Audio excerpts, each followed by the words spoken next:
नमस्कार आप सभी को। आज हम डिस्कस करेंगे टॉपिक मर्म एवं मर्मघात या फिर मर्म शारीर के। इस टॉपिक को आपने बीएमएस फर्स्ट ईयर के सिलेबस में सब्जेक्ट एनाटॉमी या फिर रचना शारीर के अंतर्गत भी पढ़ा है। यही टॉपिक आपको फिर से बीएमएस फाइनल ईयर के सब्जेक्ट शल्य तंत्र के अंदर फिर से पढ़ना है। दोनों जगह, रचना शारीर में भी और शल्य तंत्र में भी, दोनों जगह ये टॉपिक इम्पॉर्टेंट है। इसलिए इस टॉपिक को ध्यान से पढ़ें और कोशिश करें कि इसके जो बेसिक श्लोक्स है वो आपको अच्छे से याद हो। ठीक है, कंटिन्यू करते हैं। सबसे पहले देखते हैं कि मर्म का अर्थ क्या होता है। जो नॉर्मल बोलचाल की भाषा में अगर आप मर्म को देखें तो इसका अर्थ होता है भेद या फिर रहस्य, ठीक है, या अंतर्निहित भाव।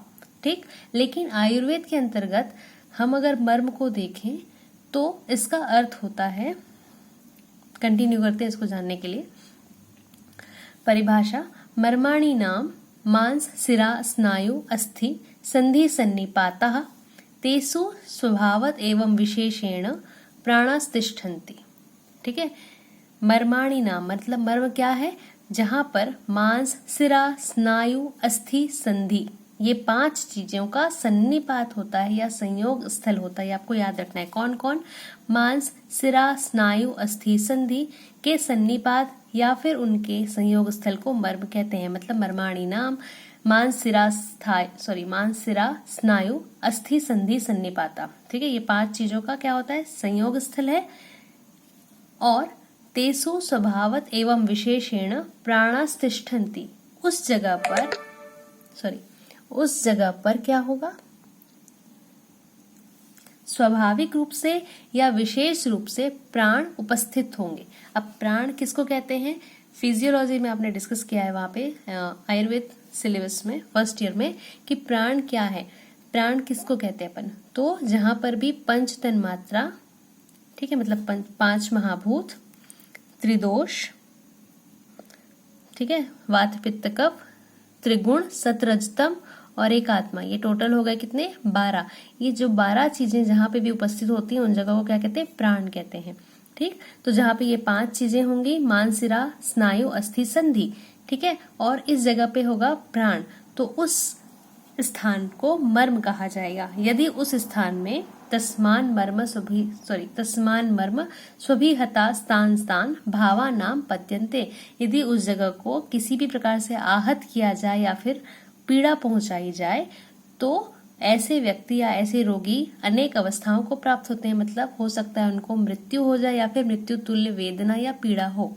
ठीक है, अगर हम मर्म की निरुक्ति देखें तो आचार्य डल्हण के अनुसार निरुक्ति है मार्यन्ति इति मर्माणि, मतलब जो मार डालते हैं उन्हें मर्म कहते हैं। ये आचार्य डल्हण के अनुसार है। यदि हम इसको मॉडर्न से कोरिलेट करें तो इसको मर्म या इस पॉइंट को हम बोलते हैं वाइटल या वीक पॉइंट। ठीक है, हमारी बॉडी में कुछ ऐसे वीक या वाइटल पॉइंट होते हैं जहां पे चोट लग जाने से बिना किसी संदेह के आदमी की मृत्यु हो सकती है। ठीक है, मतलब कुछ ऐसे पॉइंट है जहां पे अगर चोट लग जाएगी तो निश्चित ही वो उसकी मृत्यु हो जाएगी। तो उस जगह को बोलते हैं वाइटल पॉइंट या फिर वीक पॉइंट। ठीक है, और आयुर्वेद में इसी पॉइंट को क्या बोलते हैं? मर्म कहा जाता है। ठीक है, अष्टांग हृदय में आचार्य वाग्भट के द्वारा जो निरुक्ति दी गई है वो है अपीच मरण करित्वान मर्म, मतलब जिन स्थानों पर आघात लगने से मृत्यु हो जाती है या फिर मृत्यु तुल्य वेदना होती है वो क्या है? मर्म है। तो अगर आपको अच्छे से याद दोनों में दोनों हो जाए तो बहुत अच्छी बात है, लेकिन मार्यन्ति इति मर्माणि जो कि इजीली याद होता ही है, फर्स्ट ईयर से आप इसको पढ़ते आ रहे हैं। संख्या अगर हम देखें मर्म की तो 107 होती है। इसको अलग अलग बाद में फिर से डिफ्रेंशिएट किया गया कि 107 कैसे कैसे होती है, तो याद करना है। सप्तोत्तरम मर्मशतम, ठीक है, सप्तोत्तरम मर्मशतम यदुक्तम शरीर संख्याम अधिकृत्य तेभ्य मर्माणि कौन कौन से? बस्ति हृदयम शिरश्च प्रधान भूतानि वदंती तज्जा। ठीक है, टोटल कितने होते हैं? 107 होते हैं। ये आचार्य चरक के द्वारा दिया गया श्लोक है, ये आचार्य श्रुत के द्वारा दिया गया श्लोक है। सप्तोत्तरम मर्म शतम। ठीक है, यहाँ बोला गया है कौन कौन से होते हैं शरीर में। संख्या के आधार पर अगर हम देखें तो 107 होते हैं और 107 को फिर से डिवाइड किया गया है, वो हम आगे डिस्कस करेंगे कैसे डिवाइड किया गया है। और 107 में से बोला गया है जो 3 है मर्माणी बस्ती हृदय शिरश्च प्रधान भूतानि वदंती तज्जा। कौन कौन त्रिमर्म कहा जाता है? हृदय, बस्ती और शिर, ये 3 जो है ये प्रधान मर्म है। क्यों कहा जाता है इसको हम आगे डिस्कस करेंगे। स्थिति अगर हम देखें कि जो ये मर्म है या वाइटल या वीक पॉइंट है, इसकी लोकेशन कैसे पता करें कि इस जगह को मर्म, इस जगह पे या इस जगह को मर्म कहा जाता है? तो इसके लिए बताया गया विषम स्पंदनम यत्र पीड़िते रुक च मर्म तत्, मतलब शरीर के जिस स्थान पर विषम स्पंदन हो या फिर दबाने पर अधिक वेदना हो वो मर्म स्थान है। मतलब विषम स्पंदन हो, ठीक है, और दबाने पर अधिक वेदना हो वो स्थान मर्म कहलाता है। संख्या में अगर हम देखें 107 जो है उसका जो वर्गीकरण किया गया वो 4 अलग अलग तरीकों से किया गया या 4 अलग अलग आधार हैं इसके। षडंग भेद से किया गया है, मतलब रीजनल। रचना भेद से, मतलब जो इसका स्ट्रक्चर है कैसे ये बने हैं। परिणाम भेद से, मतलब यहाँ पे चोट लगने से क्या परिणाम आते हैं, इसको ट्रॉमेटिक या फिर प्रोग्नोस्टिक बोल सकते हैं। परिमाण भेद से, मतलब मैट्रिकल, ठीक है, कि इसका साइज एक प्रकार से अगर हम देखें, ठीक है। तो षडंग भेद मतलब जो अपने षडंग जो शरीर होता है, 2 ऊपर की भुजा, 2 नीचे की भुजा, 2 नीचे के पाद जो है वो, और सिर और नीचे का आधा भाग, है ना। रचना भेद से अगर देखें कि कैसे ये बन रहा है वो। परिणाम भेद से, मतलब अगर यहाँ पे अगर चोट लगी है तो क्या इसका परिणाम हो सकता है, परिमाण भेद से। तो ये इसके 4 अलग अलग आधार हैं इसको 107 जो मर्म है उनको डिवाइड करने के। षडंग भेद में हम देखते हैं, सबसे पहला अगर देखें तो ऊर्ध्व जत्रुगत, मतलब क्लैविकल बोन के अगर ऊपर है तो वो कितने हैं, सिर और ग्रीवा, हेड एंड नेक मिला के हैं टोटल 37। हेड में मतलब सिर में है 23 और नेक में है 14। मध्य शरीर में अगर देखें या ट्रंक में देखें तो वो है क्या आपका 26। ऊर्ध्व शाखा में देखें, मतलब दोनों हाथ, अपर लिम्स में दोनों हाथों में 11-11, ठीक है। अधः शाखा में अगर आप देखें, दोनों लोअर लिम्स में अगर आप देखें तो वहां पे भी 11-11 टोटल। अगर आप देखें षडंग भेद से तो वो 107 है। इनकी संख्या आपको याद रखनी है बहुत अच्छे से। ऊर्ध्व जत्रुगत मतलब हेड एंड नेक में क्लेविकल के ऊपर 37, मध्य शरीर या ट्रंक में है 26, अपर लिम में है 22 और लोअर लिम में है 22। ये आपके क्या है, षडंग भेद से, षडंग भेद के आधार पर वर्गीकरण है मर्मों का। बाकी जो सभी मर्म ये आधार हैं, रचना भेद, परिणाम भेद और परिमाण भेद, नेक्स्ट वीडियो में हम इसके बारे में डिस्कस करेंगे। देखते हैं सबसे पहले यहाँ पे थ्योरेटिकल पार्ट, मतलब ऐसे तो सभी चीज थ्योरी से ही पढ़ रहे हैं, बट फिर भी जो इसका डिवीजन है कि षडंग भेद में कौन कौन से आते हैं, मतलब इनके नाम और इनके श्लोक, वो हम नेक्स्ट वीडियो में डिस्कस करेंगे। देखते हैं मर्म विज्ञान का महत्व क्या है, ठीक है। मर्माणि शल्य विषयार्ध मुदाहरन्ति यस्माच्च मर्मषु हता न भवन्ति सद्यः जीवन्ति यत्र यदि वैद्य गुणेन केचित् ते प्राप्नुवन्ति विकलत्वं संशयः हि।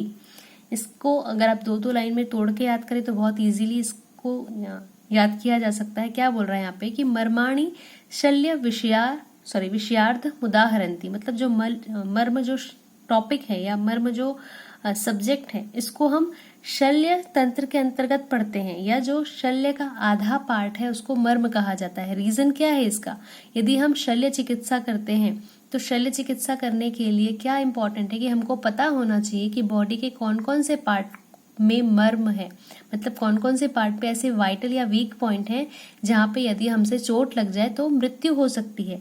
तो शल्य चिकित्सक को मर्म का ज्ञान बहुत आवश्यक है, ठीक है। इसलिए ही मर्म को क्या कहा गया है, शल्य विषय का आधा भाग कहा गया है। मर्माणि शल्य विषयार्ध मुदाहरन्ति, शल्य तंत्र का या शल्य पार्ट का या शल्य चिकित्सा का अर्ध भाग कहा गया है। ये आपको याद रखना है, मतलब शल्य चिकित्सक को मर्म का ज्ञान होना बहुत आवश्यक है, क्योंकि यदि मर्मों पर आघात हो तो तुरंत ही व्यक्ति की मृत्यु हो सकती है, मृत्यु तुल्य कष्ट हो सकता है, ठीक है।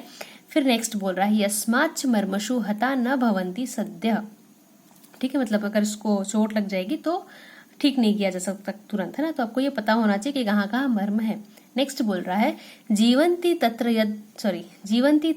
यदि वैद्य गुणेन केचित् ते, उसको यदि अगर चोट लग गई है, ठीक है, तो क्या होगा, यदि चिकित्सक की कुशलता, मतलब शल्य तंत्र है जो शल्य चिकित्सक है, अगर उसको पता चल गया कि वाइटल या वीक पॉइंट में चोट लग गई हमसे, है ना, तो चिकित्सक की कुशलता से अगर कोई बच भी जाए, हो जाए कि अगर इतना कुशल चिकित्सक हो, जो शल्य चिकित्सक है वो, तो हो सकता है उसको बचाया भी जाए, जान उसकी बचा दी जाए, तो भी क्या बोल रहा है, केचित्ते प्राप्नुवन्ति विकलत्वम संशयः ही, अगर वो उसकी जान बच भी जाए तो भी वे निसंशय विकलता या विकलांगता को प्राप्त होते ही हैं। फिर से अगर आप देखें इसको, 4 लाइन यहाँ पे दिख रहे हैं श्लोक के, लेकिन ये बहुत इजीली याद किया जा सकता है इसको। मर्माणि शल्य विषयार्ध मुदाहरन्ति, मर्माणि जो है वो क्या है, शल्य विषय का, शल्य विषयार्ध मुदाहरन्ति यस्माच्च मर्मषु हता न भवन्ति सद्यः।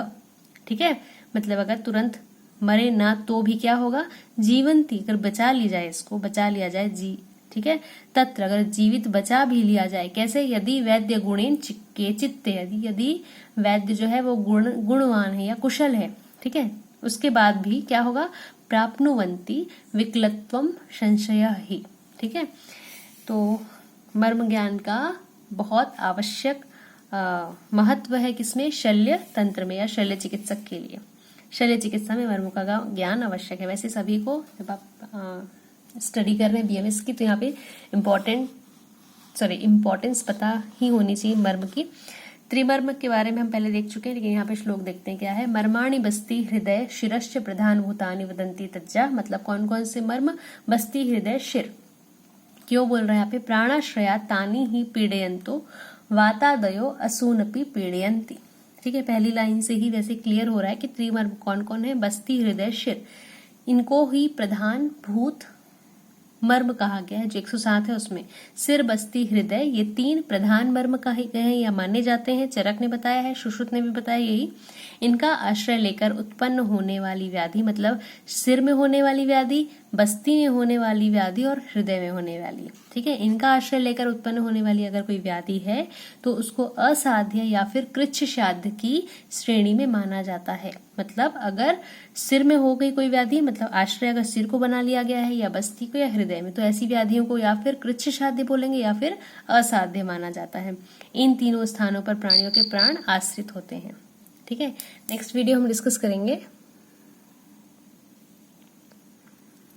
जिसमें जो इसका डिवीजन है षडंग भेद, रचना भेद और परिणाम भेद, परिमाण भेद से, इसको आगे कंटिन्यू करेंगे।